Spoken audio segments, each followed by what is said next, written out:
വളരെ ഒരു പ്രധാനപ്പെട്ട ദിവസം, അധ്യാപക ദിനം. മറ്റ് ഏതൊരു തൊഴിൽ മേഖലയേക്കാളും വളരെ അഭിമാനിക്കേണ്ട ഒരു തൊഴിൽ മേഖലയാണല്ലോ അധ്യാപനം.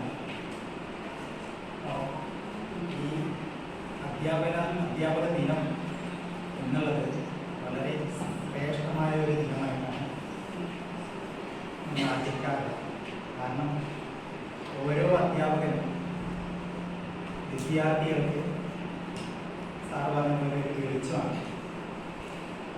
ഓരോ അധ്യാപകനും ഒരു മെഴുകുതിരി പോലെ സ്വയം ഉരുകി വിദ്യാർത്ഥികൾക്ക് വെളിച്ചമേകുകയാണ്.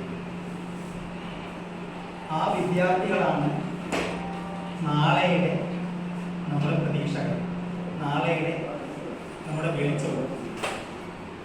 ഓരോ അധ്യാപകനും ഓരോ വിദ്യാർത്ഥികളെയും അവരുടെ എന്താ പറയുക നല്ല വ്യക്തിത്വം അതിൽ സൃഷ്ടിച്ച് അവർ നല്ലൊരു വ്യക്തിയായിട്ട് നല്ലൊരു മനുഷ്യനായിട്ട് അവരെ സൃഷ്ടിക്കുന്നത് തന്നെ ഒരു അധ്യാപകനാണ്. സത്യം പറഞ്ഞാൽ അധ്യാപകർ എന്ന് പറഞ്ഞാൽ ദൈവതുല്യരാണ്. അങ്ങനെ ഒരു അധ്യാപന ദിനത്തിൽ നമ്മുടെ സ്കൂളിലെ വിദ്യാർത്ഥികളെ അറിവിൻ്റെ വെളിച്ചം പകർന്ന് അവരെ കൈപിടിച്ച് അറിവിൻ്റെ അറിവിലേക്ക് കൈപിടിച്ച് നടത്തുന്ന പ്രിയപ്പെട്ട എൻ്റെ എല്ലാ അധ്യാപകർക്കും 1000 ആശംസകൾ.